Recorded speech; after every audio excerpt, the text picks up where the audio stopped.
Good afternoon. Please be seated.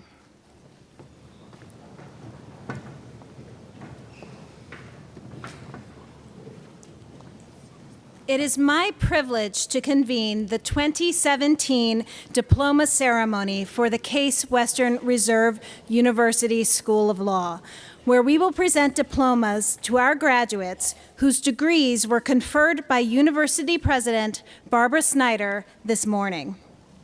We also welcome back those graduates who received their degrees this past January and August, who have returned to campus today to join us in these commencement celebrations. You will find the program for this ceremony on page 47 of your commencement program book. It is now my honor to present one of our two deans of the School of Law, Jessica Berg.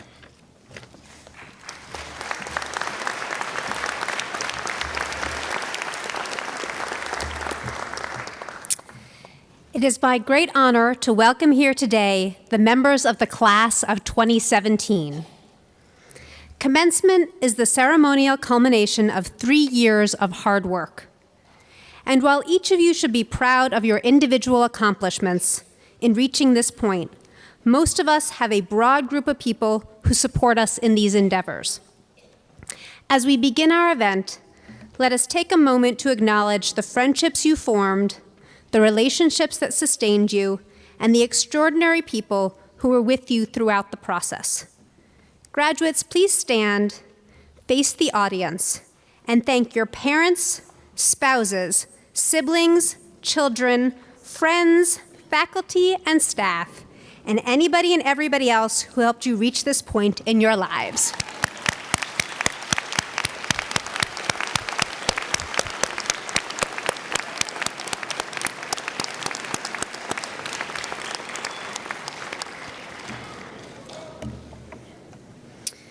You did not have to complete law school alone, and you do not have to go out into practice alone. All of us here at Case Western Reserve University remain a part of your law school family. As you go forward in your career, feel free to continue to call upon us for support, advice, and help. I also want to acknowledge a few of our distinguished alumni guests who have joined us on stage. First, Fred Gray, a 1954 alumnus of the law school, who's also been awarded an honorary doctorate by the College of Arts and Sciences.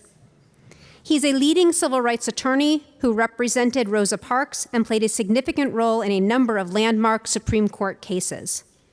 Mr. Gray was the speaker this morning for our university convocation, where he provided inspiring remarks for the graduates of all of the schools.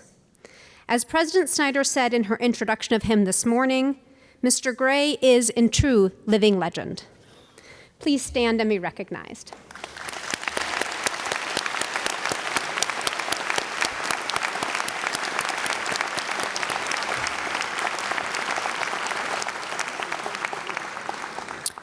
We also have a distinguished member of our law school visiting committee joining us, Robert McCreary, a 1976 graduate and the chair of the law school's visiting committee.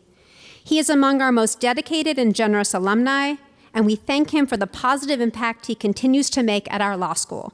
Please stand and be recognized.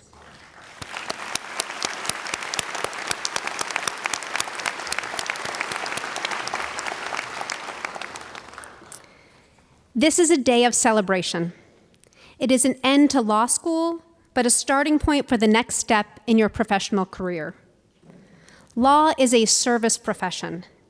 It provides the structure which protects our prosperity, enables economic growth, shields the vulnerable, and achieves justice.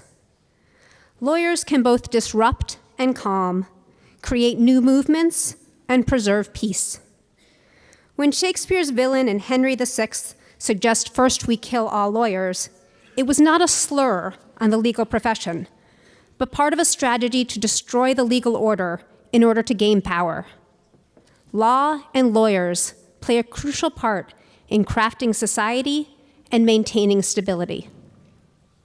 As you make your way in your new profession, consider the role of lawyers in general and your specific role in this current world. You will not get to choose the challenges you face, but you will get to determine how you face them. We all have the ability to choose to approach each challenge and those with whom we engage with an open mind and generous spirit, or we can choose to act in fear, arrogance, and disdain.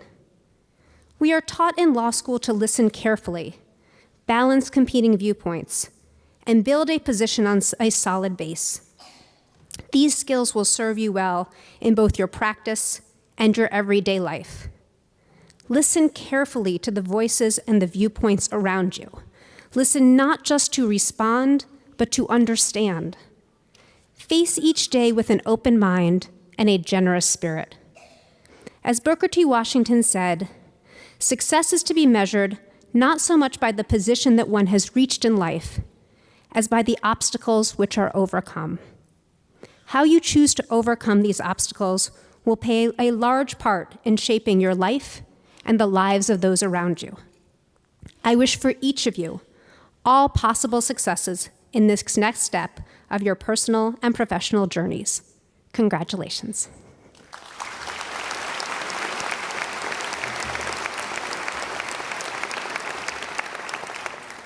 I will now turn the podium over to Joan Gross, a 1976 graduate and the chair of our Law Association Alumni Board, for her remarks.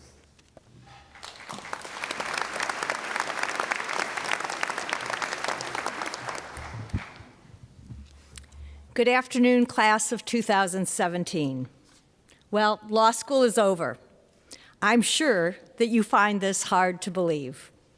So much has happened to you since your first day. I want you to think about how much you have changed since then. You have developed more self-confidence. You can now analyze issues, even non-legal issues, in a more logical and precise manner. Your vocabulary has increased. Your reading and writing skills have improved. You have become more articulate.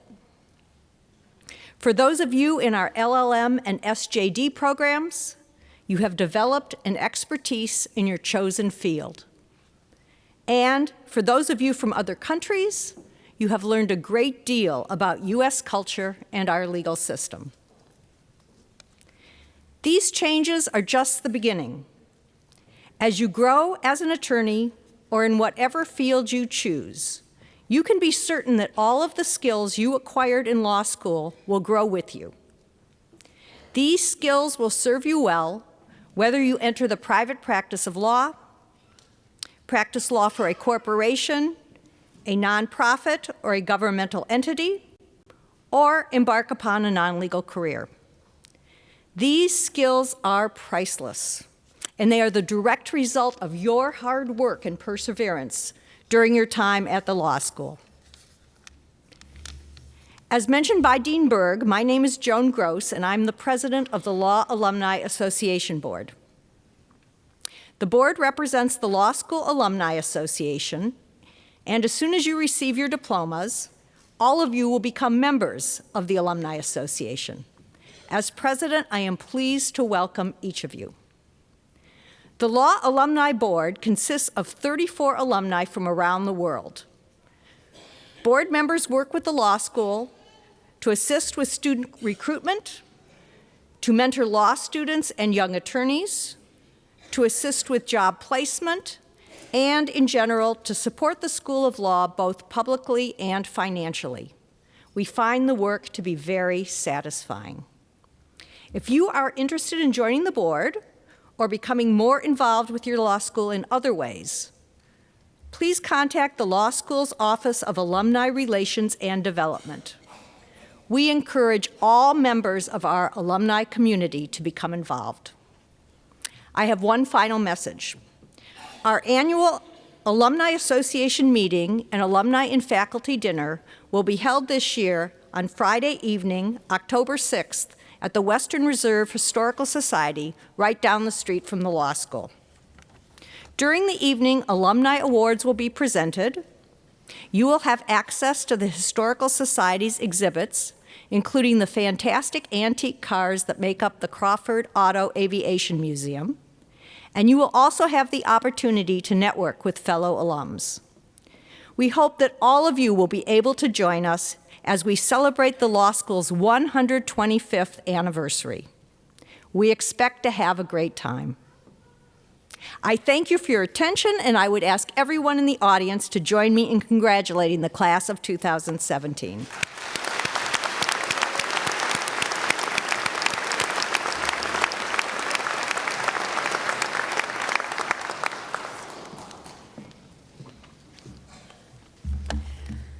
On behalf of the faculty and staff of Case Western Reserve University School of Law, I congratulate each of you on your graduation.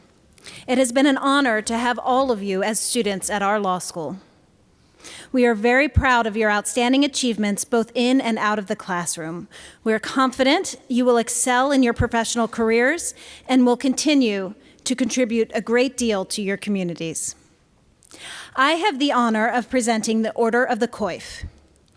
The Order of the Coif originated in 15th century English Inns of Court to honor the best barristers. It was started in this country by a handful of law schools over 100 years ago to honor the top students in each class. We honor those members of the class of 2017 who are graduating in the top 10% of their class. So when I call your name, please stand and remain standing. Please hold your applause until I call the last name. Chad Ryan Aronson. Galen Coe Baines. Eric Everett Connon. Elizabeth E. Friedman. Caitlin Olivia Grimes. Bonnie Catherine McNee. Jordan Elaine O'Connell. Seth David Osnowitz. Andrew Stewart Peterson. Emily Rose Sherwood. Sarah Ann Sidlak. Sean Michael Sweeney. Kevin Joseph Vogel. And James Jason Walsh, Jr. Congratulations to all of you.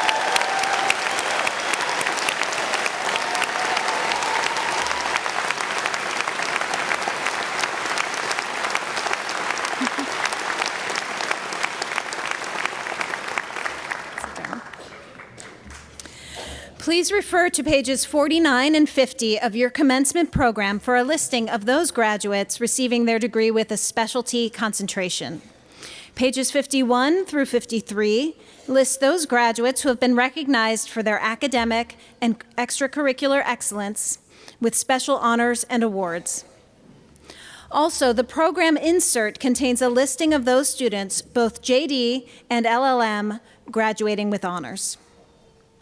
One award included in the program insert is the Cum Studiis Tumoribus Principes Award, which is presented by the Society of Benchers to a member of the graduating class who is eminent in academic work and character. This year's award recipient is Emily Rose Sherwood. Emily, please stand.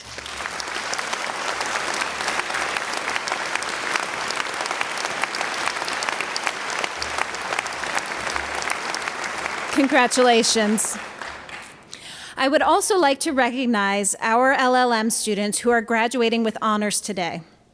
When I call your name, please stand and remain standing. Please hold your applause until I call the last name. Saeed Abdulrahman Ahmed bin Safwan Al-Ali. Mohsin Amor Mohammed Al-Hajri. Barbara Blanchard. Chaipat Chuanggranxi. Jian Flijo Kial. Yu Hung. Young Meng Yung. Jung Shinru. Carolina Alexandrovna Zukov. Thank you. Congratulations to all of you.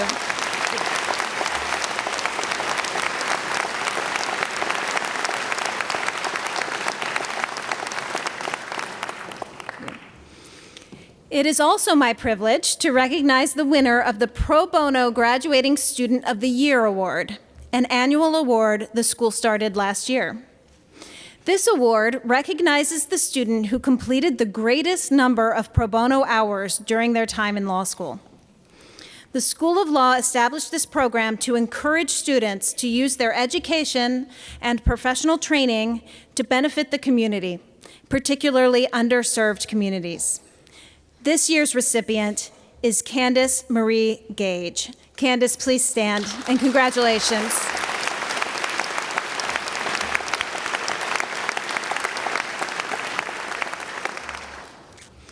The Student of the Year Award is given to the graduating student who, in the judgment of classmates, best exemplifies outstanding scholarship and excellence in extracurricular activities. This year's Student of the Year Award recipient is Fareen Velji, your SBA president. Fareen, would you please stand?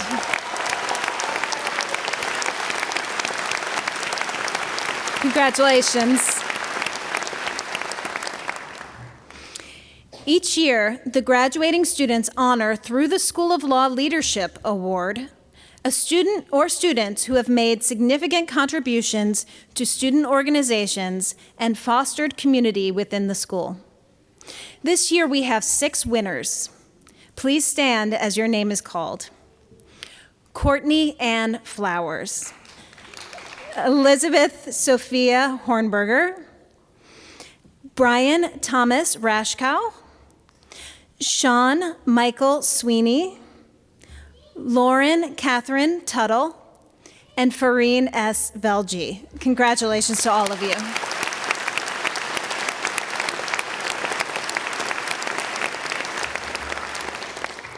And Fareen Velji is the outgoing president of the Student Bar Association and our next speaker. She will also announce some additional awards. Fareen, please come up to the stage. Thank you.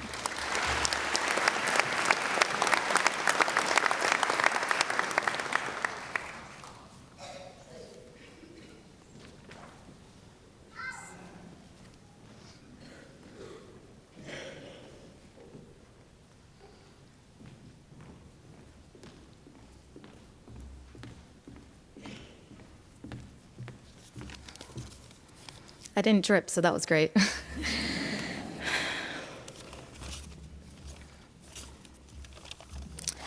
So, in addition to the awards presented by Dean Hill, it is my honor to recognize the recipients of several other awards. All of the following award recipients were chosen by a ballot of the graduating class. The Teacher of the Year Award recognizes a faculty member for his or her outstanding teaching and service. This year's recipient is Professor Cassandra Robertson. Professor Robertson, would you please stand?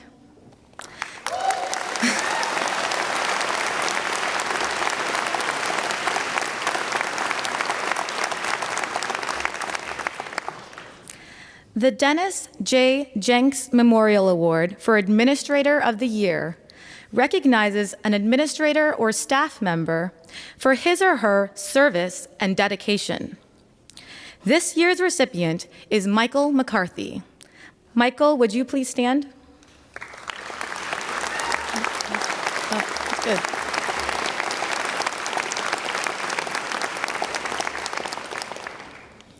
The Martin Luther King Jr. Award is given to the student who, in the judgment of classmates, follows in character and conduct the spirit of Reverend Martin Luther King Jr. This year, the award goes to Amanda King. Amanda, would you please stand?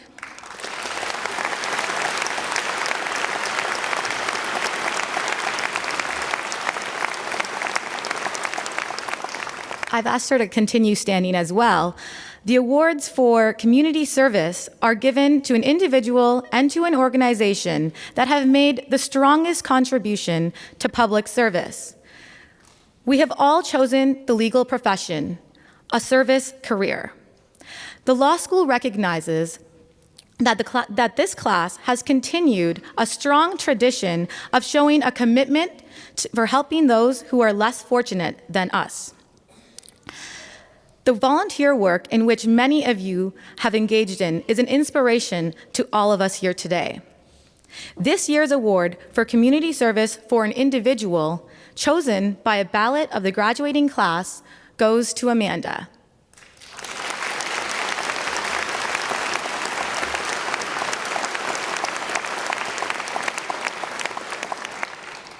This year's award for community service for an organization, also chosen by a ballot of the graduating class, is Street Law.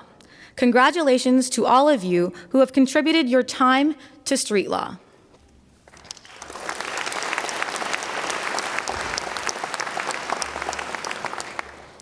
So in addition to presenting these awards, I've been asked to say a few words on behalf of our graduating class, including our JD and our international LLM and SJD programs. I'm incredibly honored to be here today with such a talented group of students alongside their close family and friends.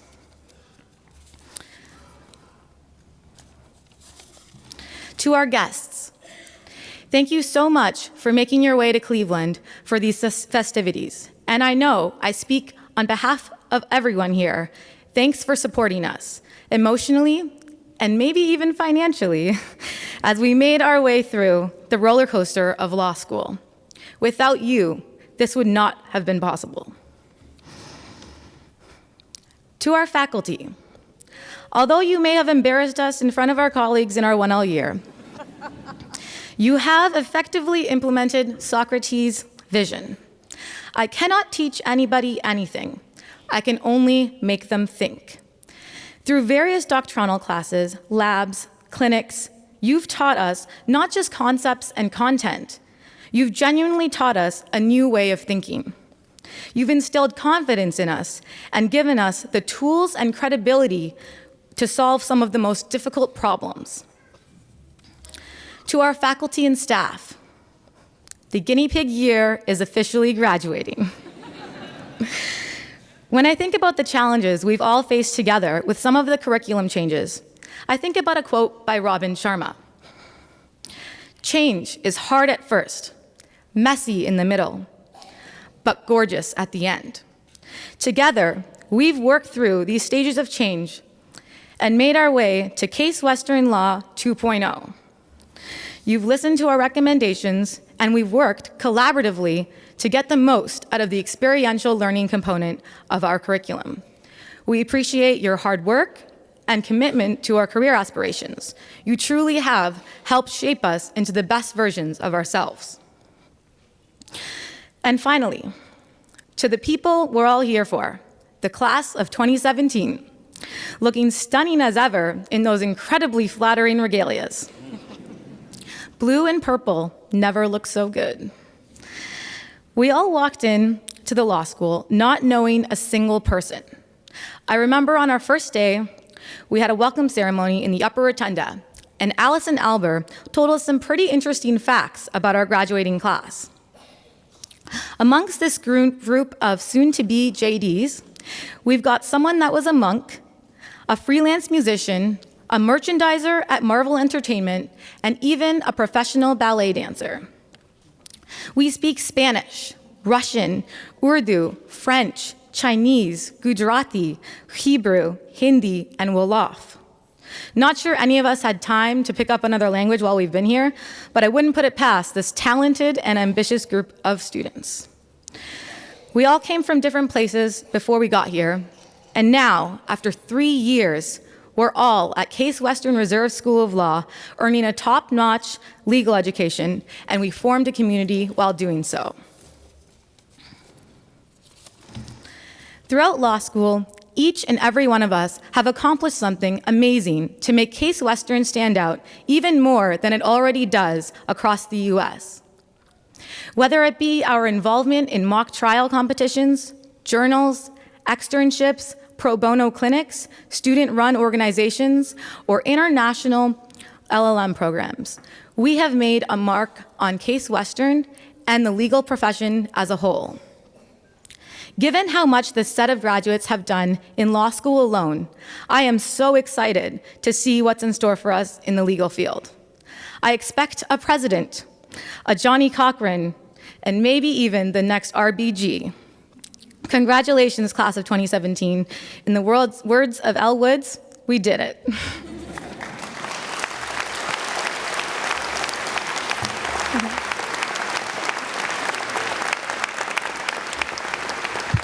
Thank you, Farine. Farine, we thank you not just for those remarks, but you were a really extraordinary SBA president. Thank you for all of that.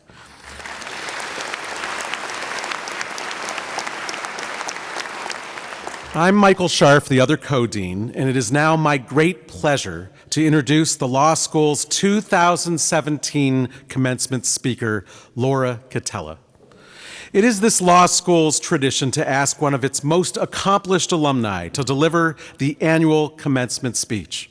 In recent years, our speakers have included a federal appellate judge, a UN diplomat, the head of Warner Brothers Studios, and the global chairman of Ernst & Young.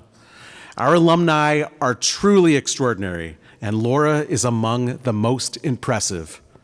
She has served as president of Eastman Kodak Company, executive vice president of intellectual property of Alcatel-Lucent, and she is currently the senior vice president and general counsel of the tech giant Lenovo Group. She has been a steadfast friend to the law school and has played an important role in our Women's Law and Leadership Initiative. Please now join me in extending a warm welcome to Laura Katella, Case Western Reserve University School of Law, class of 1982.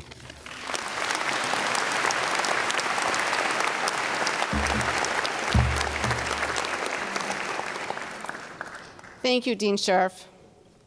Since you and Dean Berg and I discussed this commencement address 18 months ago, my recurring nightmare has been that my academic records, still floating around here somewhere, reveal themselves, and the co-deans have no choice but to rescind their lovely invitation to me to speak, and I'm forced into a humiliating retirement.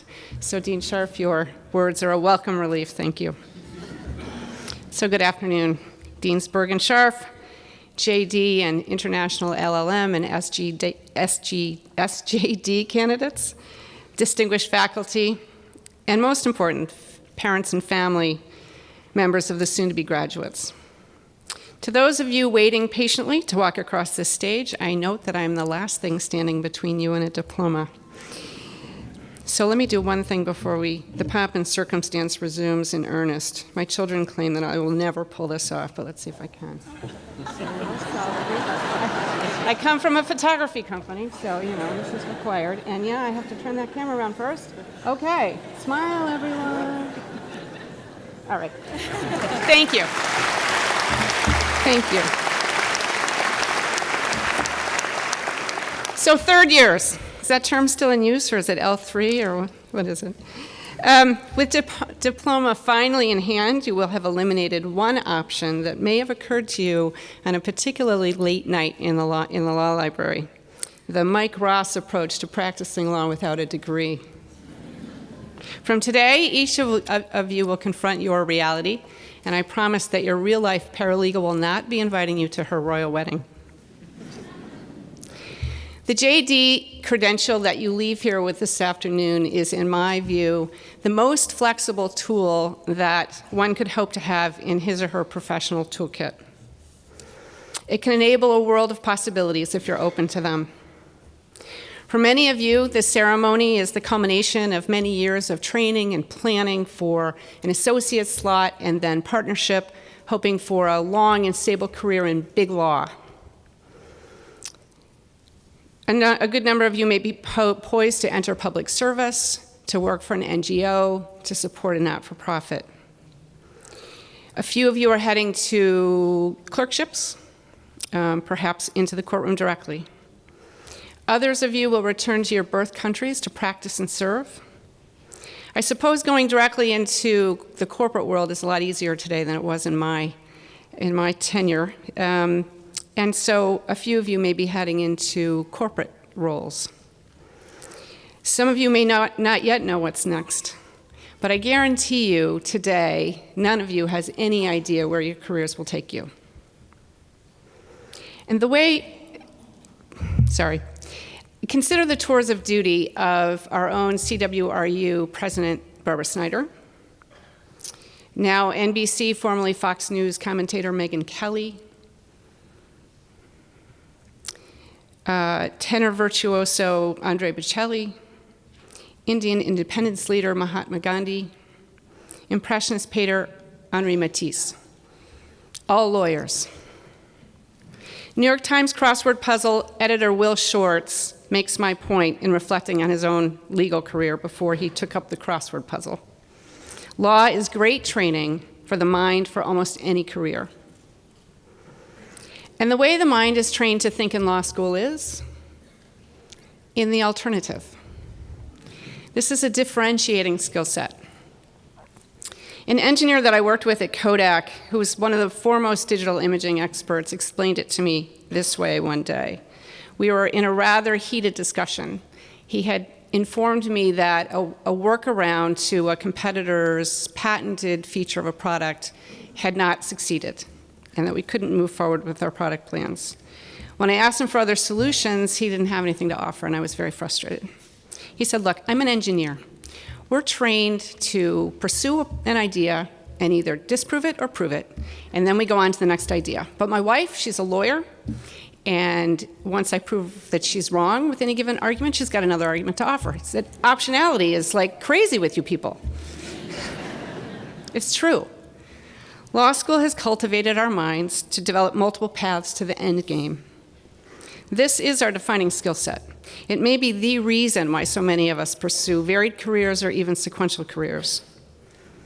So as you take your leave of this place, know that you carry this invaluable capability with you, and that your career path is literally wide open.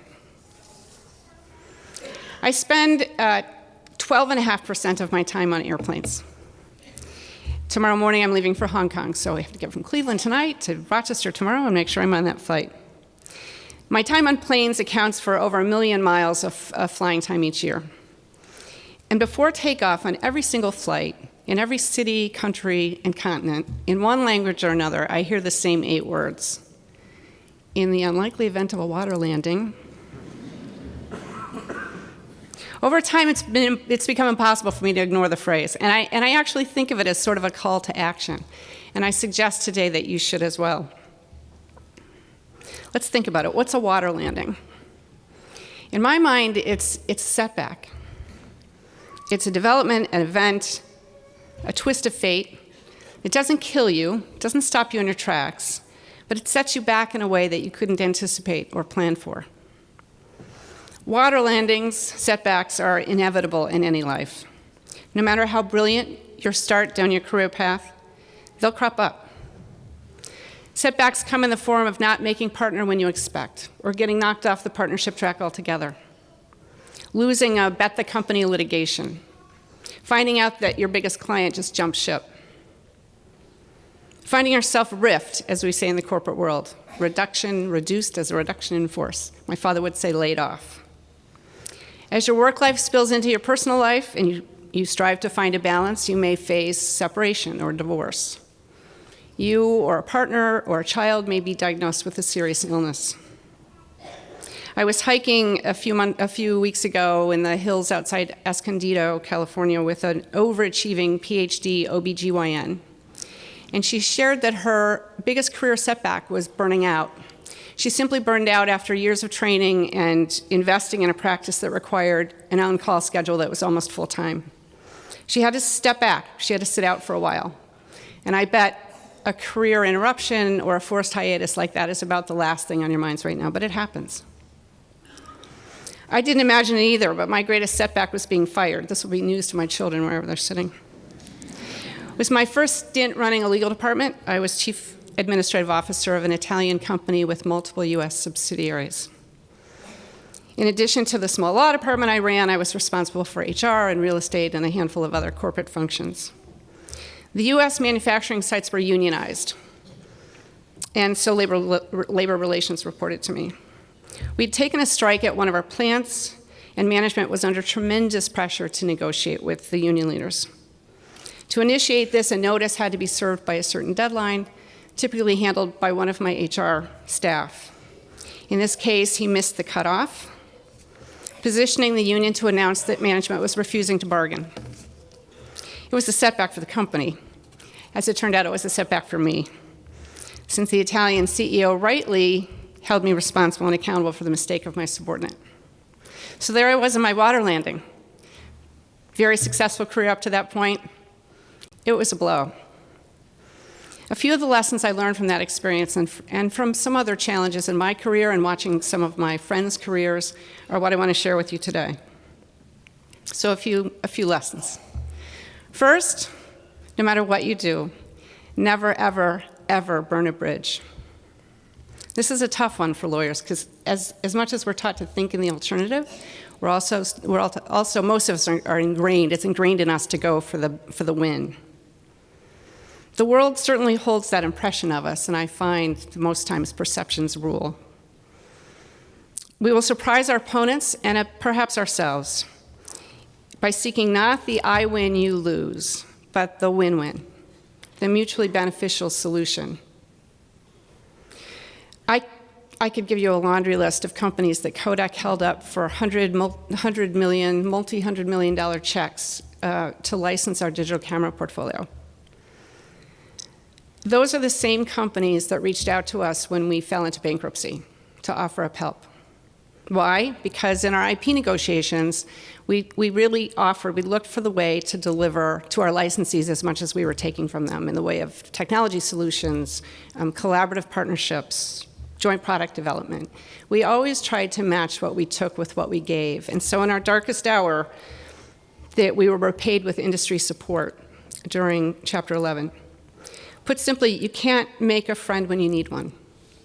It just doesn't work that way. So don't burn your bridges. Be careful not to. Second, embrace the lateral move. As I've asked my friends about what messages to convey to new grads, this has been number one on everyone's list. Embrace the lateral move. What does that mean? A career is not necessarily a step ladder.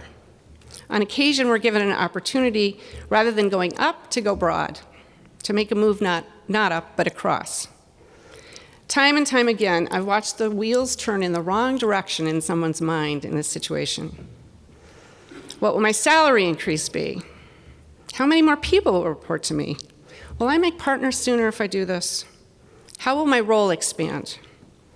Will I get a bigger title? And men, I'm sorry to call you out, but oh so too often, the top question in your minds is, does it involve strategy? Will I be doing strategy? Can I say I'm doing strategy?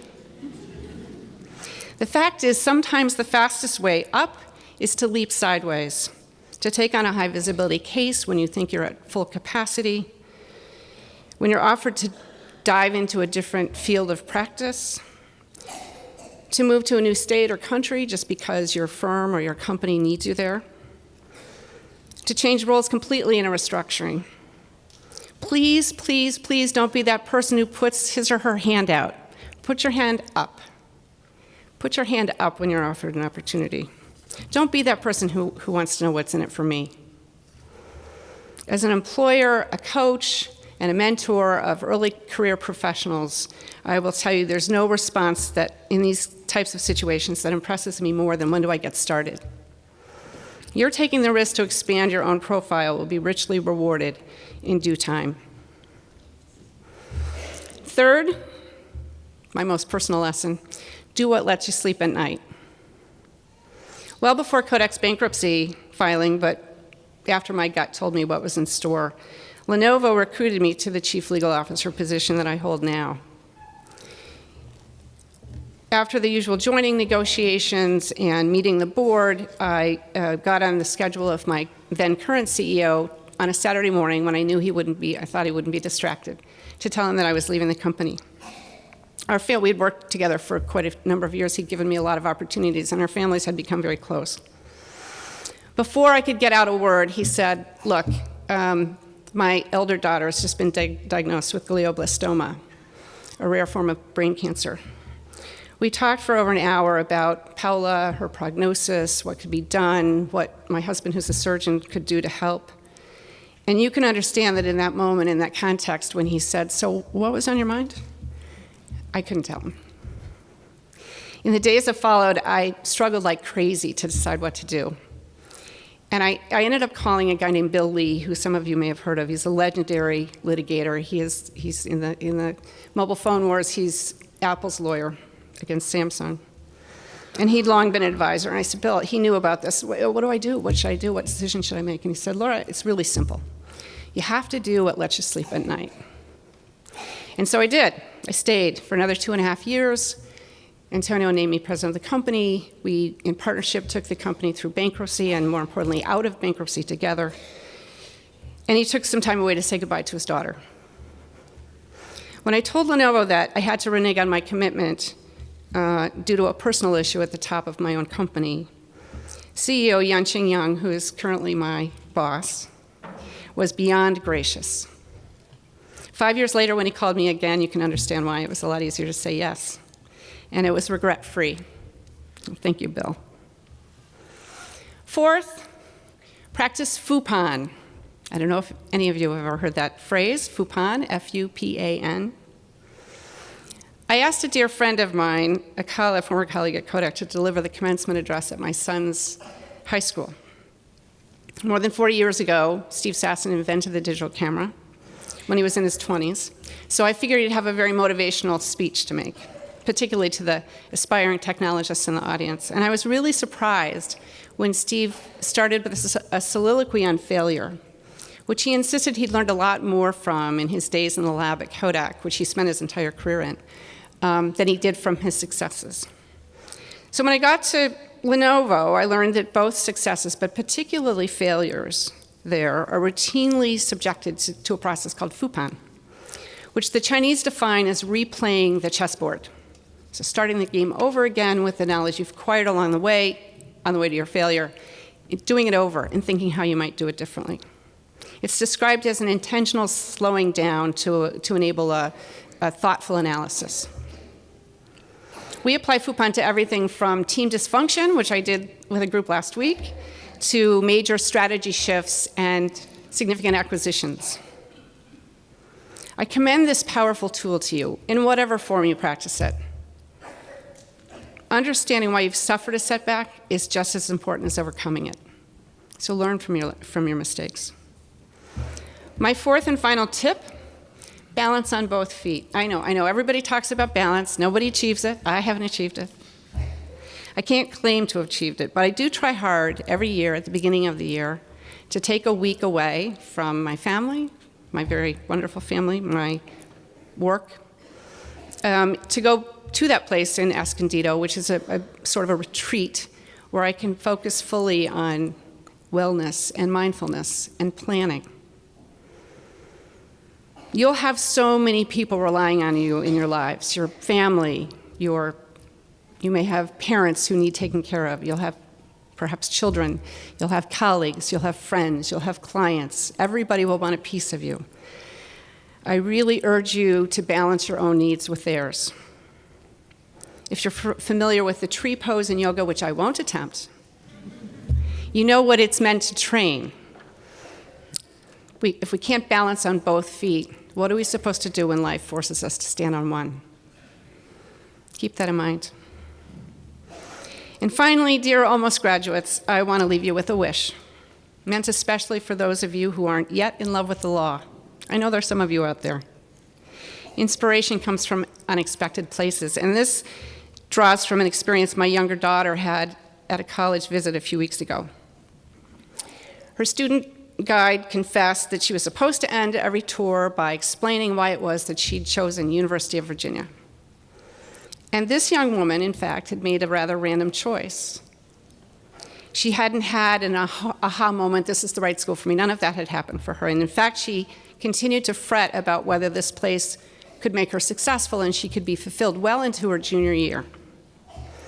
But what she told us was on her first morning back on campus as a senior, she found that there were two ways to get from the academic quad, where she knew she'd be spending most of her time, back to her apartment. One was very quick, and the other was a 10 or 15-minute walk. She resolved to take the long way home every afternoon for her senior year because she realized how very right her choice had been and how much she still had to take in. So my wish for you is a career, legal or otherwise, that makes you want to take the long way home. Heartfelt congratulations.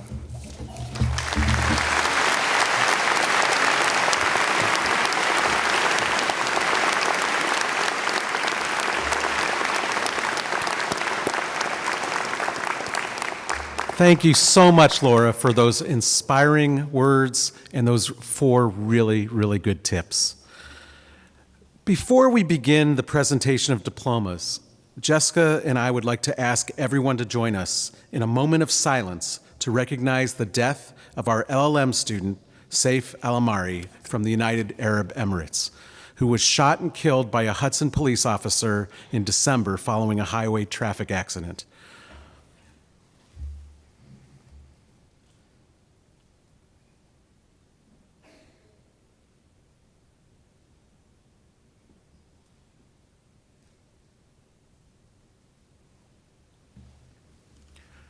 Thank you. Saif's tragic death devastated our law school community. He should have been here with us today to march with his classmates across the stage, as you all will do in a few moments. And we wear these buttons in his honor. I now turn things over to Associate Dean Sarah Pauly for the presentation of diplomas.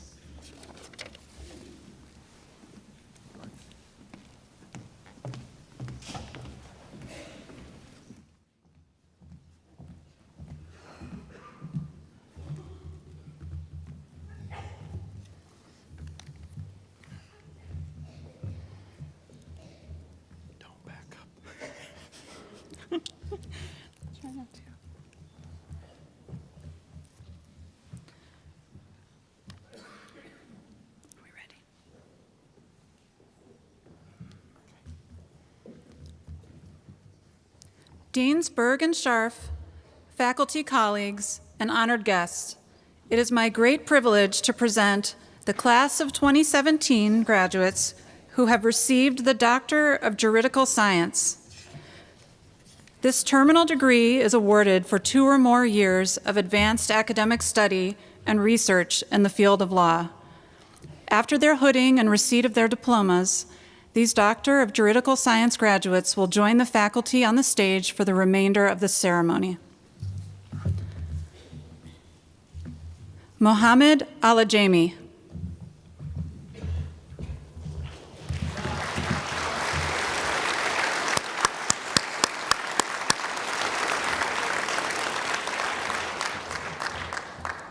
Abdullah Darwish Al-Ramaydi.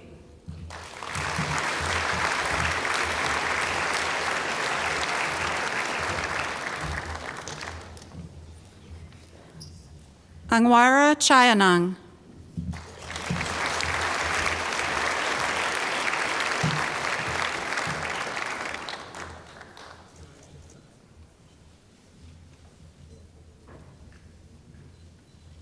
Sharona Hoffman. Ms. Hoffman is being hooded by her husband, Andy Podgorski, professor of computer science.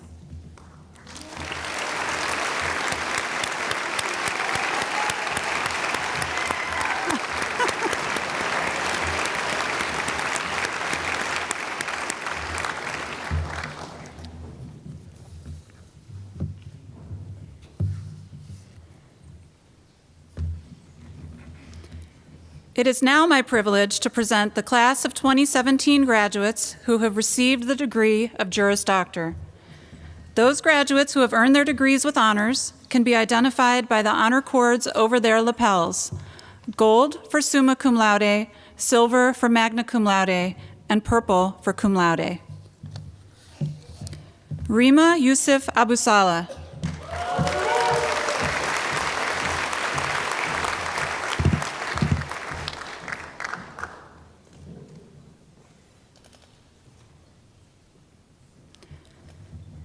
Chad Ryan Aronson.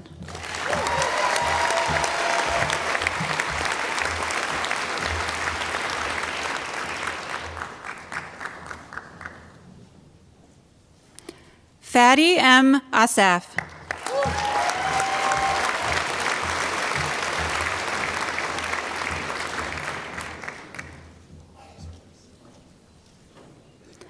Melissa Ann Barrett.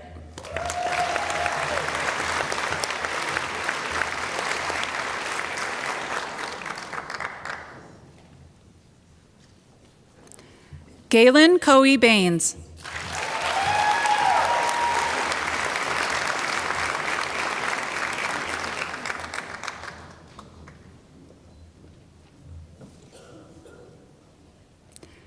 Kaylee Marie Blankenship.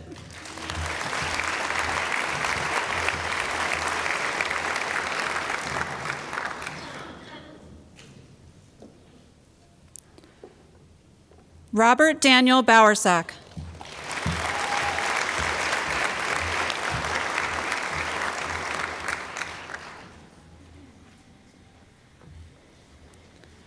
Brian Andrew Brown.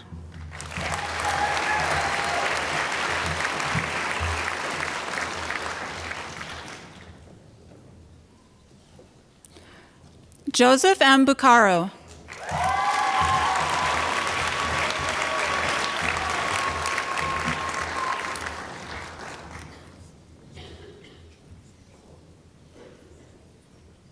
Jesse Thomas Callery.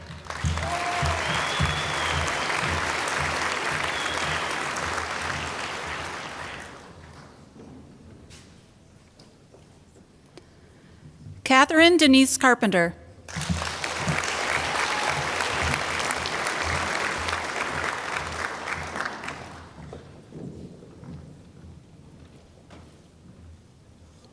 Daniel Joseph Caravala.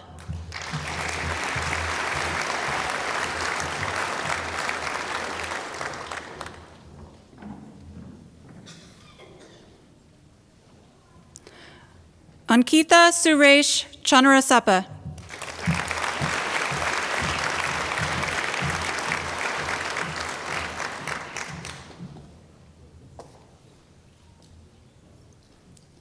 Judd Eben Cohen.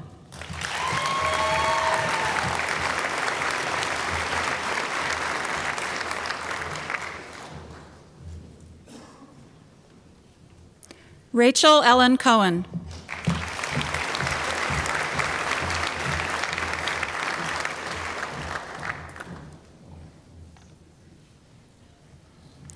Eric Everett Conan.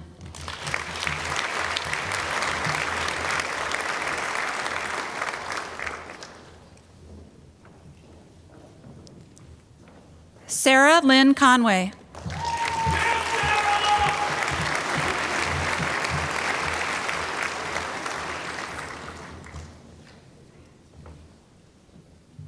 Marvin De Leon.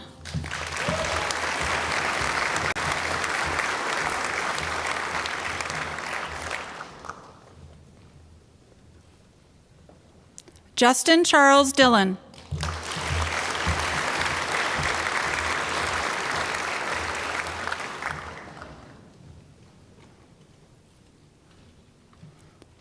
Erica Michelle Dunyak.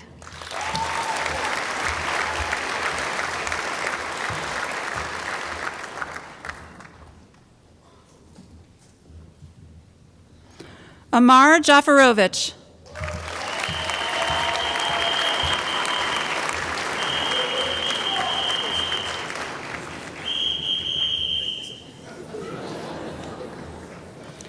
Bobby J. Edwards.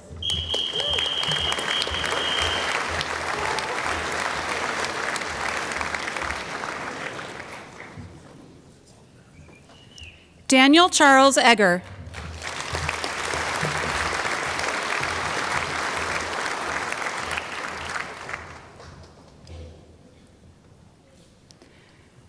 Andrew R. Floor.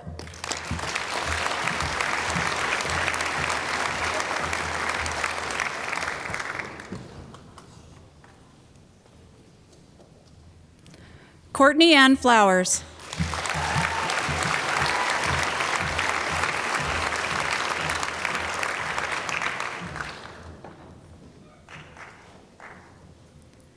Alexander Harrison Frame.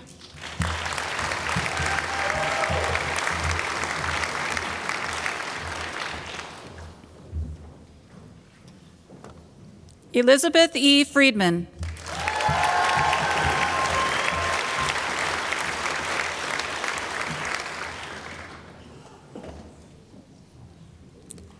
Candace Marie Gage.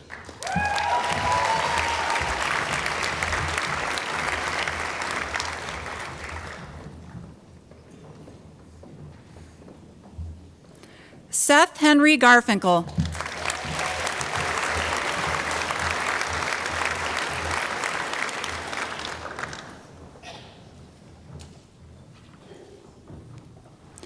Mindy Nicole Garland.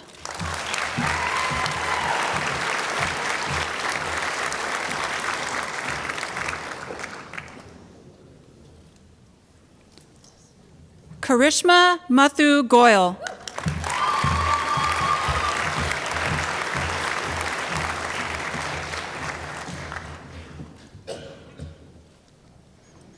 Carissa Noel Gala.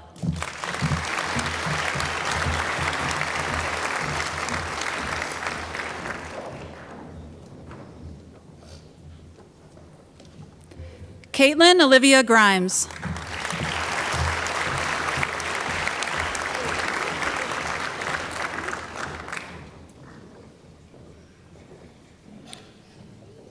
Roberta Ann Harder.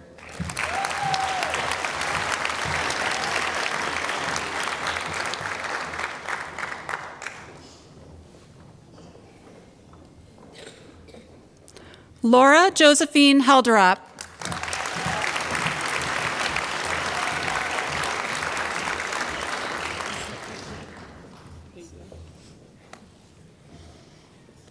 Alicia Marie Hilfinger.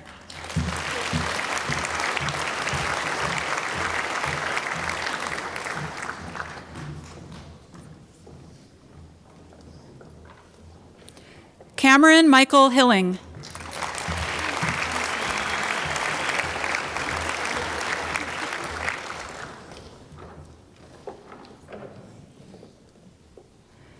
Elizabeth Sophia Hornberger.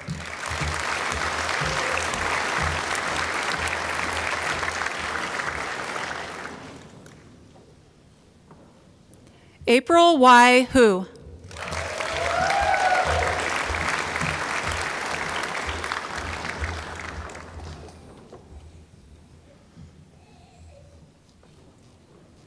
Nicole Danielle James.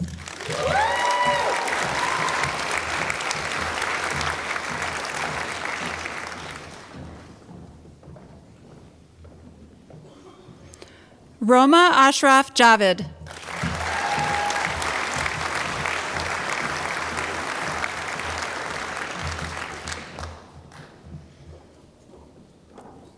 Alexa Marianne Johnson.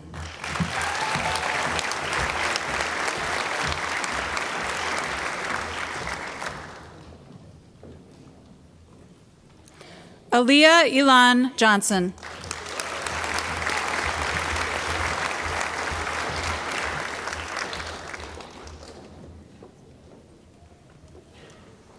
Cody Lee Johnson Prothy.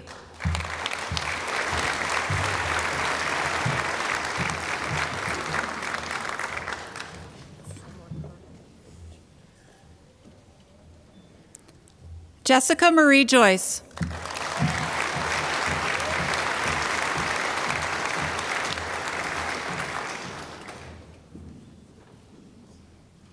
Susan Kathleen Kazmarchek.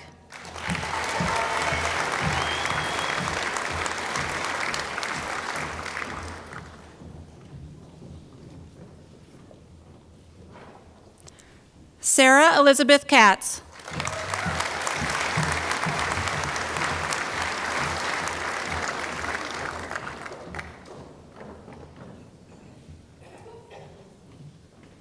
Amanda Diane King.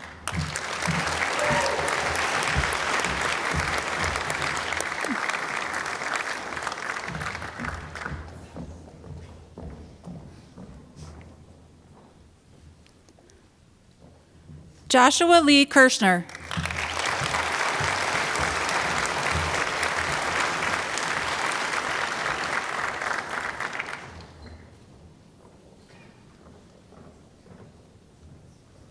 Hunter Christian Knight.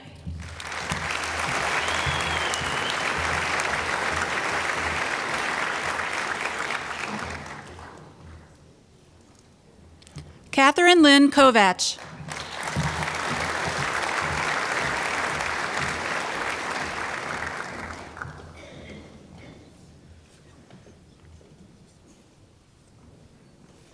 Anne Christine Liebold.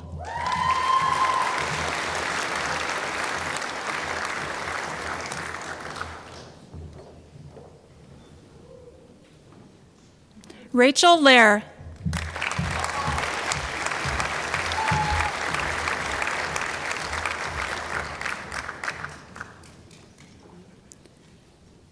James Ethan McKeegan Lasinski.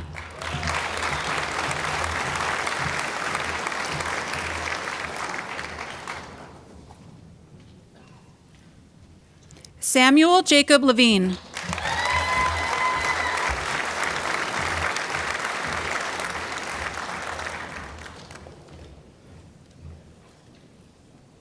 Carson Lee.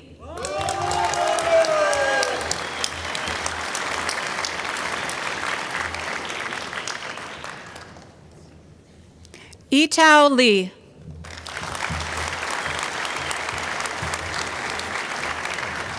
I know who you are. I know.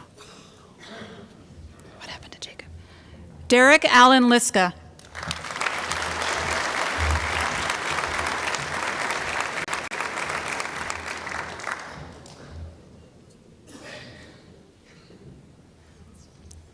Eliza Corrine Lopez Baker. Congratulations.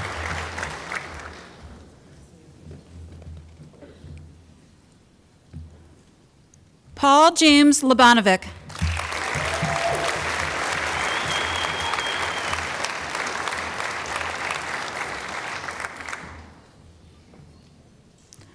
Teresa Ann Mannion.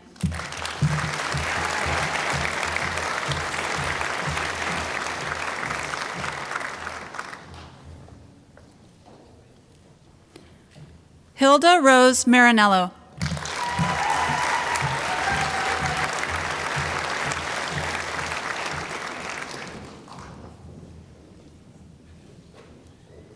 Dylan Wade McLean.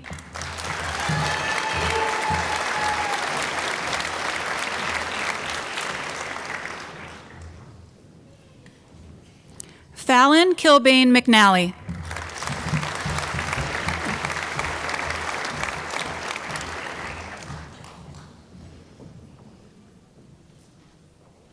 Bonnie Catherine McNee.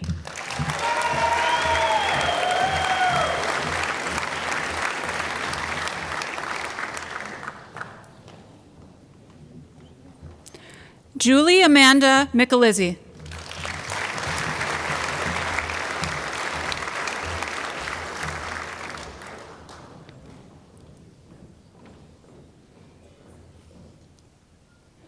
Jaredon Z. Mura.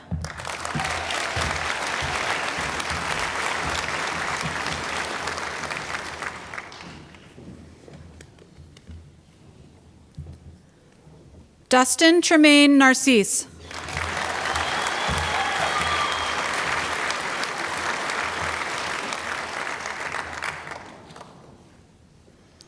Benjamin Scott Newhouse.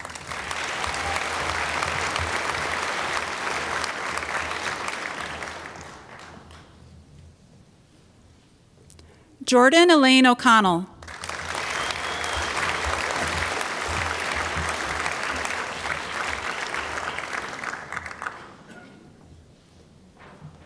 Daniel Rush O'Connor.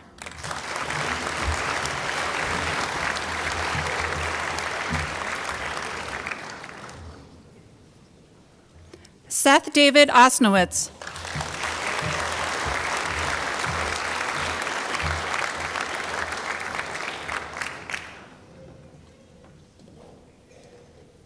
Bradley Nga Wambo.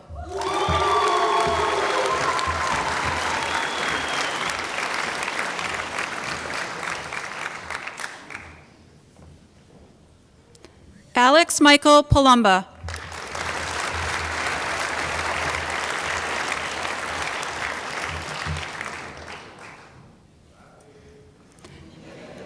Aaron Michael Pelfrey.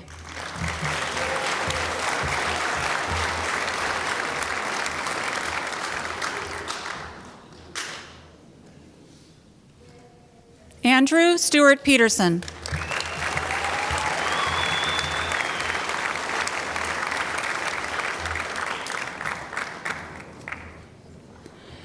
Rebecca L. Petrilli.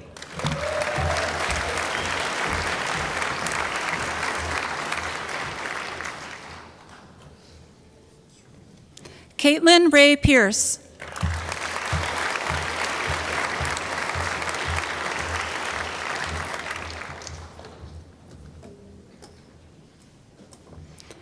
Rodney Allen Pius.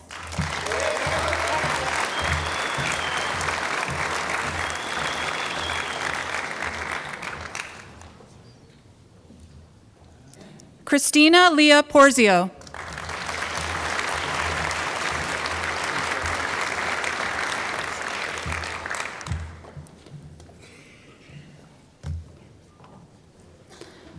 Brian Thomas Rashkow.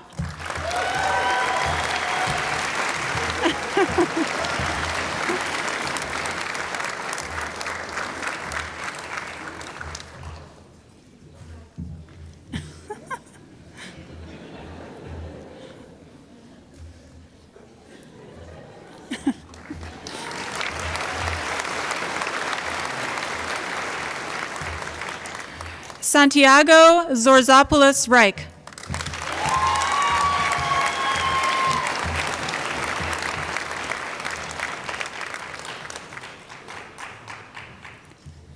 Brinton Jacob Resto.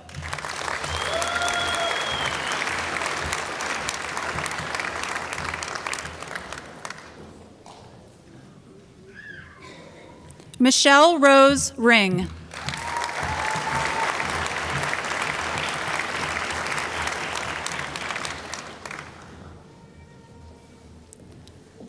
Stephanie Lynn Ripma.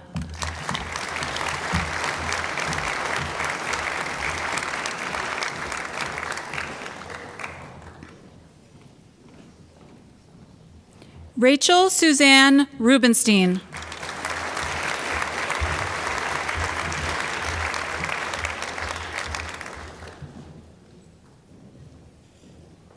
Lauren Rachel Sankari.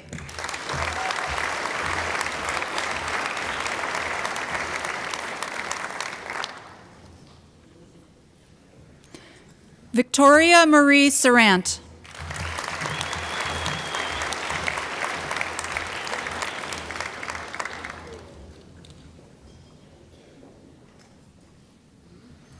Lindsay Ann Shoemaker.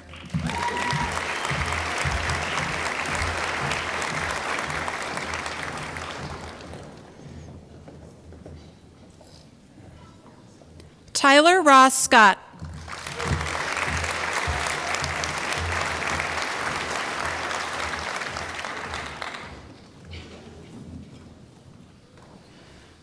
Xingjian Shang.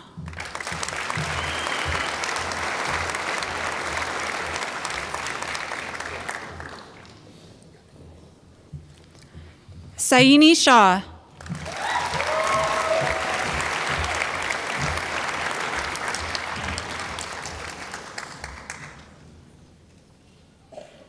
Emily Rose Sherwood.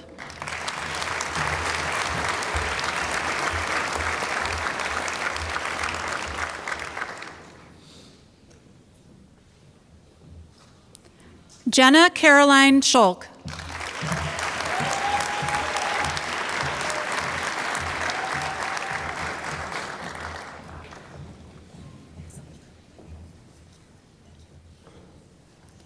Sarah Ann Sidlak. Congratulations.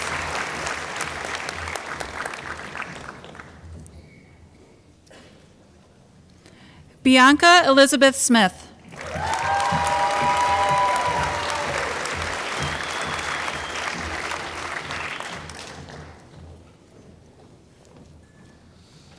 Zachary James Splain.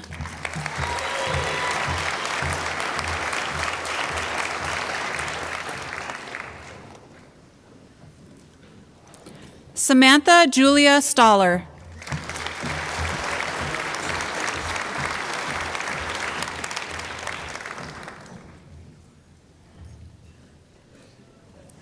Katie Lynn Steiner.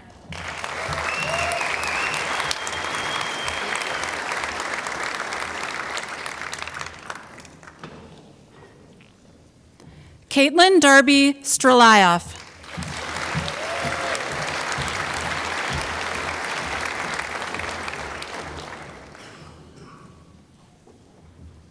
Sean Michael Sweeney.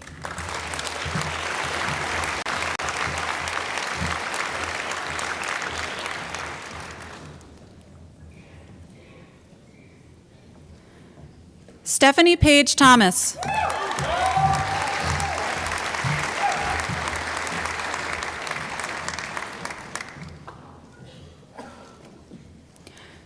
Juliana Timko Tyndall.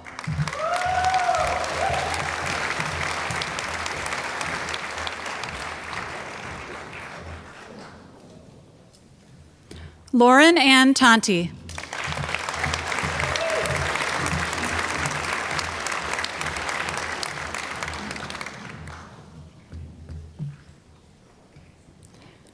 Nicole Elizabeth Triola.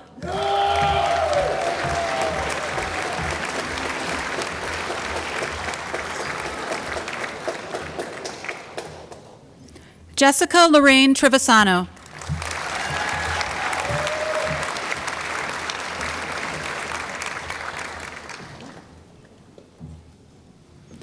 Logan Robert Trombley.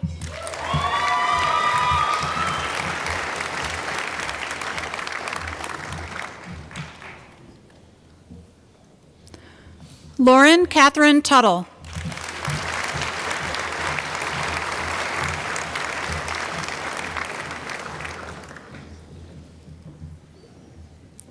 Mia Lee Ullery.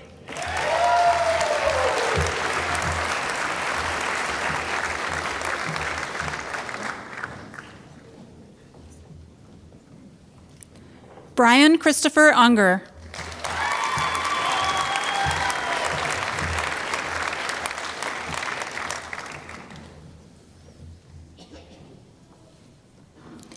Adam David Van Leeuwen.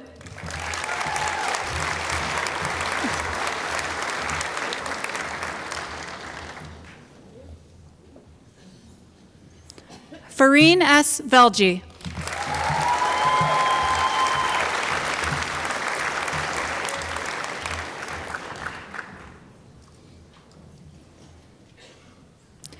Kevin Joseph Vogel.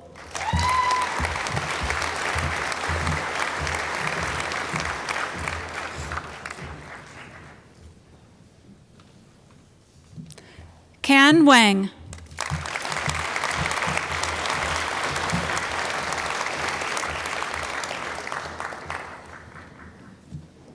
Samantha Marie Weaver.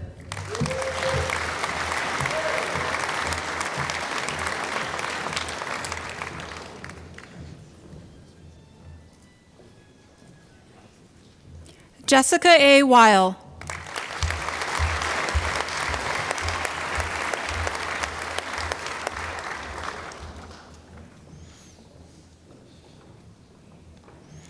Catherine Joy Weber.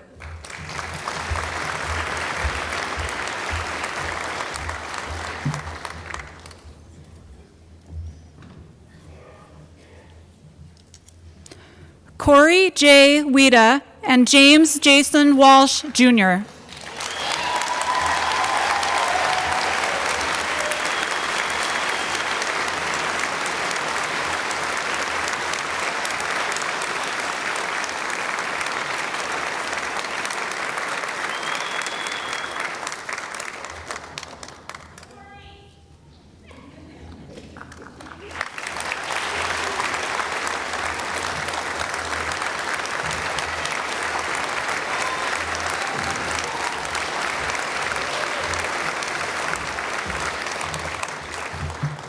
Meng Shui Shi.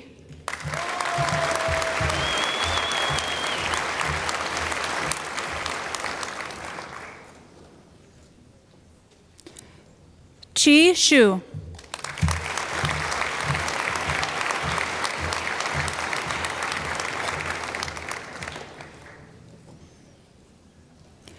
Christiane Maya Makamaya Maki Yamane.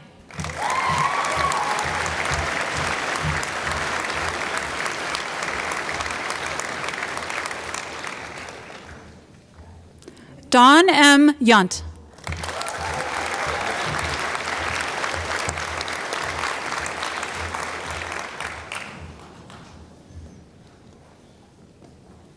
Anthony Samir Zakaria.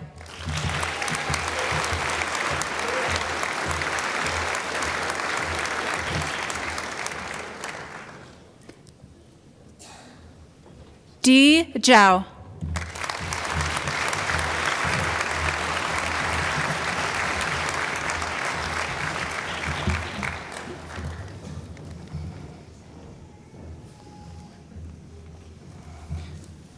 Deansburg and Scharf, faculty colleagues, and honored guests, it is my great privilege to present the class of 2017 graduates who have received the degree of Master of Laws in United States and Global Legal Studies, International Business Law, International Criminal Law, or Intellectual Property Law. Those graduates who have earned their degrees with honors can be identified by the white honor cords over their lapels. Hamad Mohammed Al-Isai.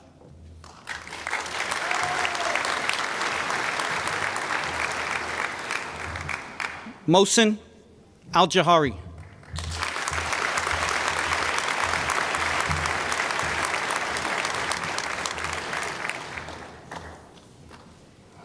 Obada Zuhair Al-Sherman.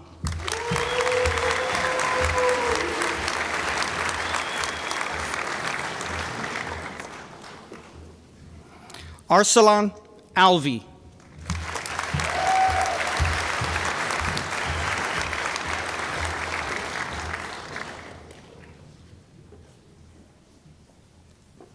An Hong Yi.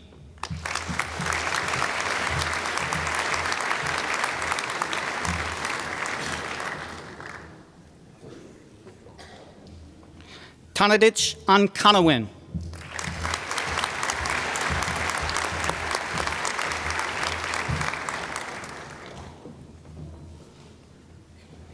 Bao Hong Tzu.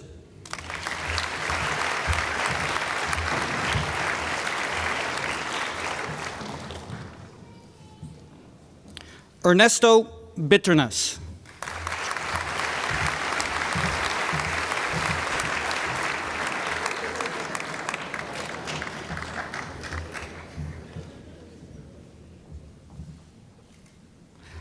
Barbara Blanchard.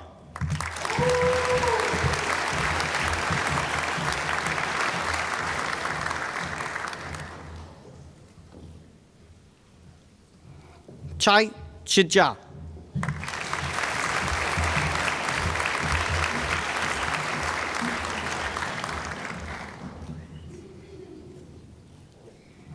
Pakorn Chaiwanitsiri.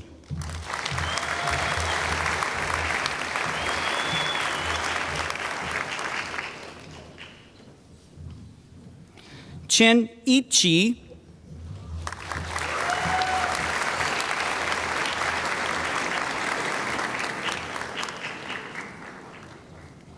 Duan T. Hoa.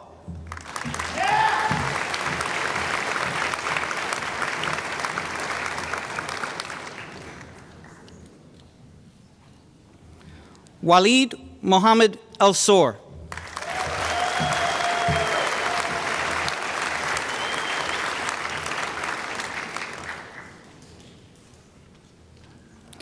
Jian Fliju Kiao.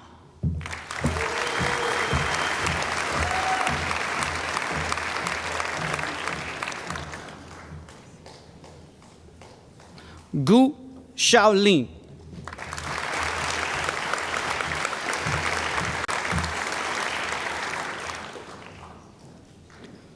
Guo Benon.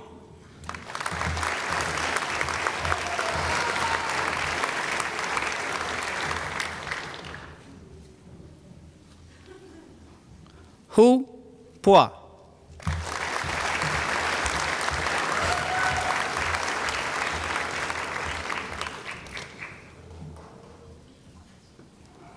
Guo Feng Shuo.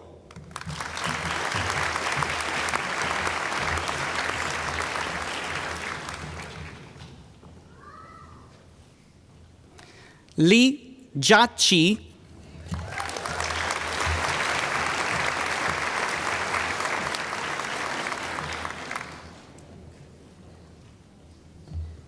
Liu Chong.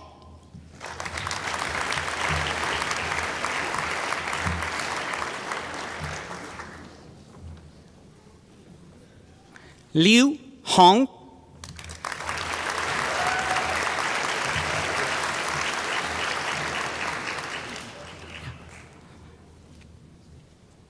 Mao Uqun.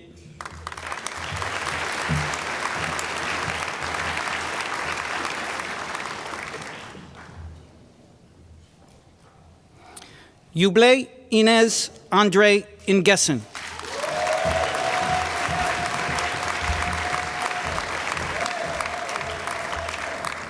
Should I say it? Should I say your name? She's not here. Yeah, go say it. Guzel Sakayeva.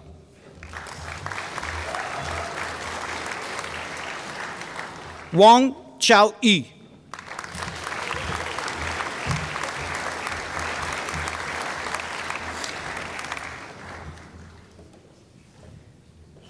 Wang Sui-chong.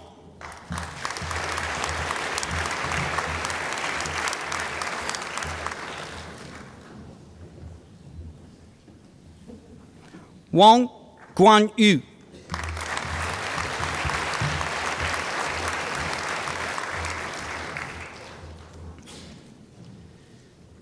Wang Xuan.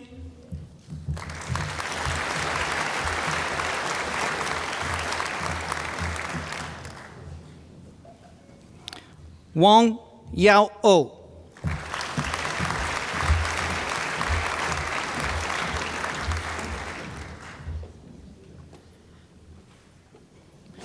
Wang Yi-di.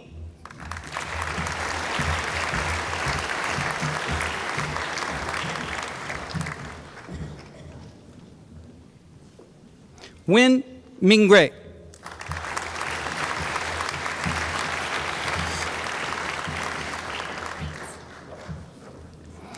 Wu Twin-yun.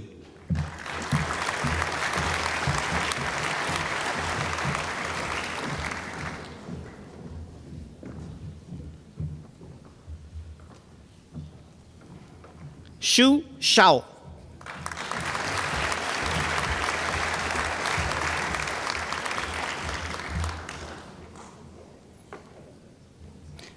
Yin Shitian.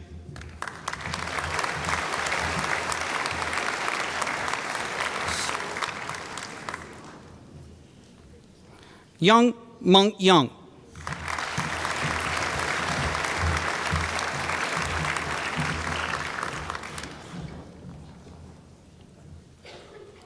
Yu Si Wen.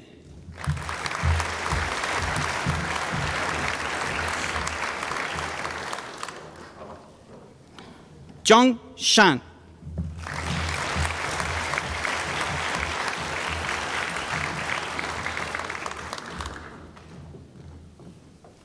Zhang Xinru.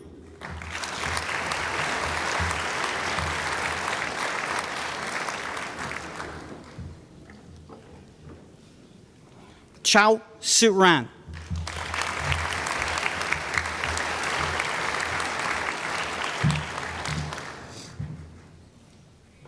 Chao Yin-jun.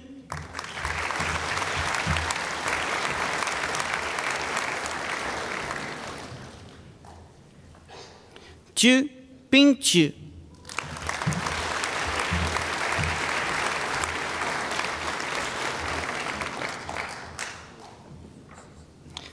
Karolina Alexandrovna Zhukov.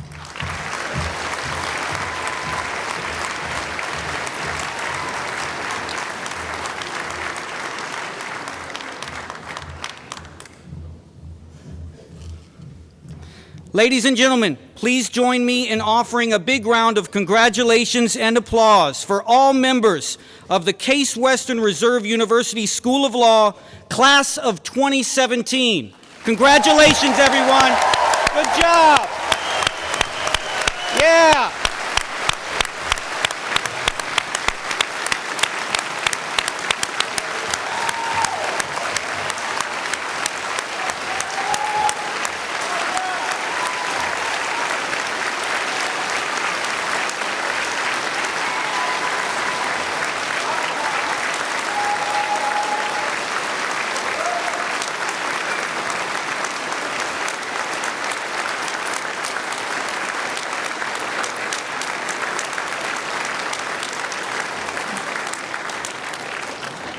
There's just about 3 minutes left.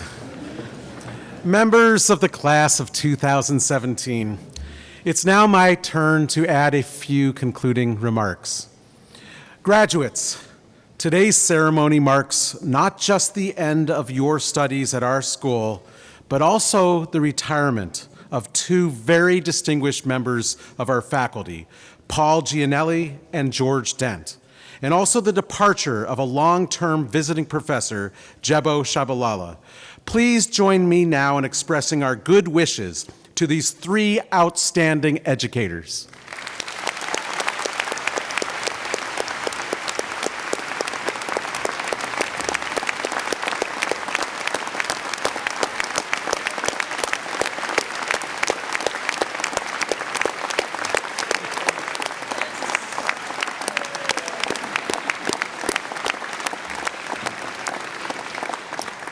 Class of 2017, you have the distinction of graduating on the 125th anniversary of the founding of this law school.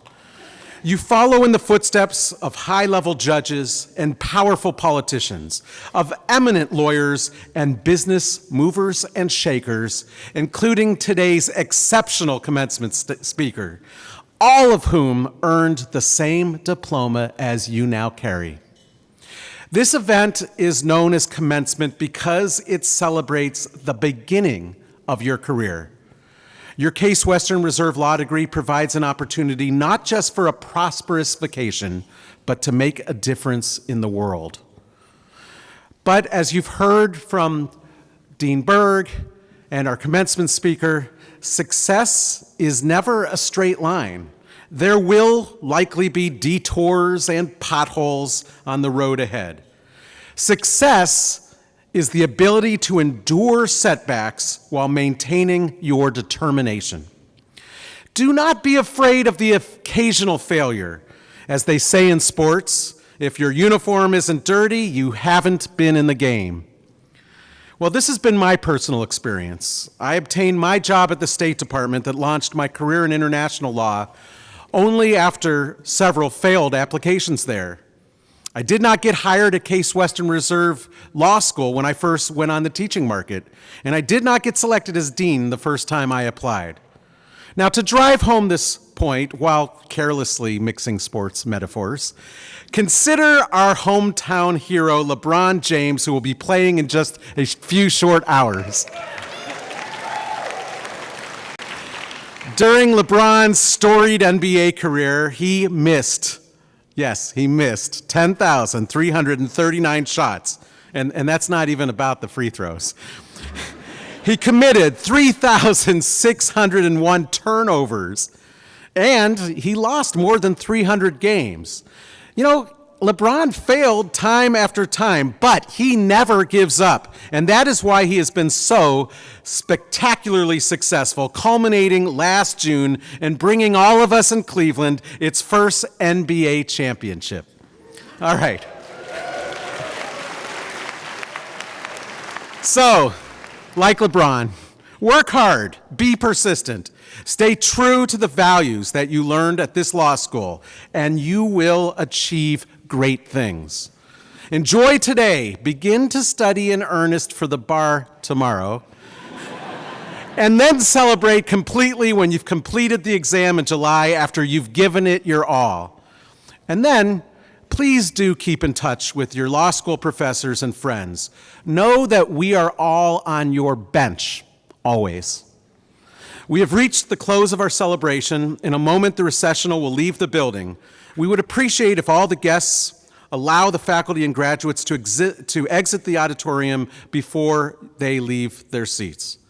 And with those final words, I hereby declare the 2017 commencement ceremony at an end. Congratulations, graduates.